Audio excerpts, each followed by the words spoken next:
This comment is both factually incorrect and confusing as hell. This person says minimum wage is not a living wage, 4 exclamation points. If you want better wages, stop electing Democrats, 3 exclamation points. Well, let's deal with the first part first and the second part second. Minimum wage is not a living wage. It isn't currently, but it was supposed to be from the get-go.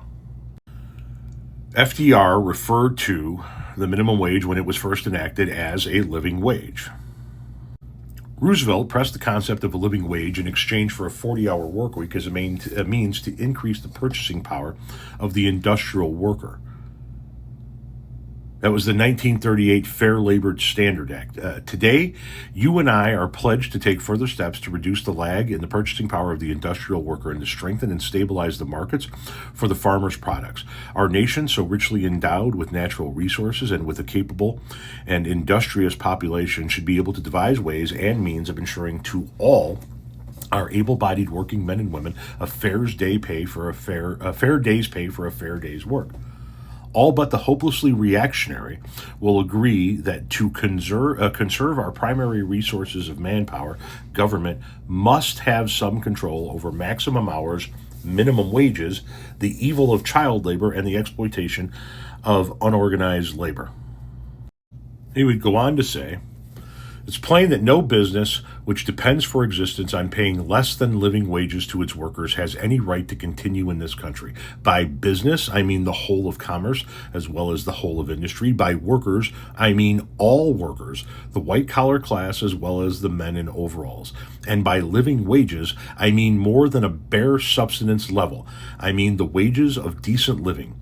Throughout industry, the change from starvation wages and starvation employment to living wages and sustained employment can, in large part, be made by an industrial covenant to which all employees shall subscribe.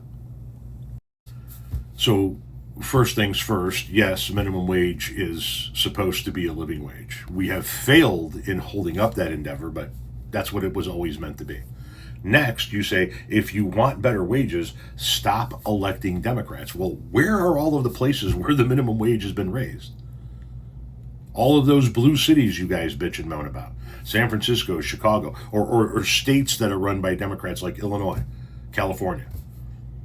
You guys bitch and moan that the wages are too high because of Democrats in blue states. Now you're saying if you want high wages, stop electing Democrats?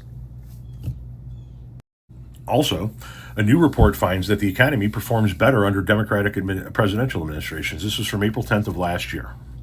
For well over a decade, economists and other social scientists have documented a strong advantage in economic performance during Democratic administrations. A new Economic Policy Institute report updates this work to the latest data available and confirms that this Democratic advantage persists. Positive indicators like growth in gross domestic product, income, and wages are faster, while negative indicators like unemployment, inflation, and interest rates are lower. In particular, the report finds that since 1949, annual real GDP growth is 1.2 percentage points faster during Democratic administrations than Republican ones. Total job growth has averaged 2.5% annually during Democratic administrations, while it is barely over 1% annually during Republican administrations. Applied to today's total workforce, that would imply nearly 2.4 million more jobs created every year under Democratic administrations. The Democratic advantage is even larger in private job growth than it is for total job growth. Notably, business investment is higher during Democratic administrations, with investment growth running at more than double the pace than it does during Republican administrations. Average rates of inflation since 1949, both overall and core measures that exclude volatile food and energy prices, are slightly lower during Democratic administrations, and families in the bottom 20% of the income distribution experience 188% faster income growth during Democratic administrations.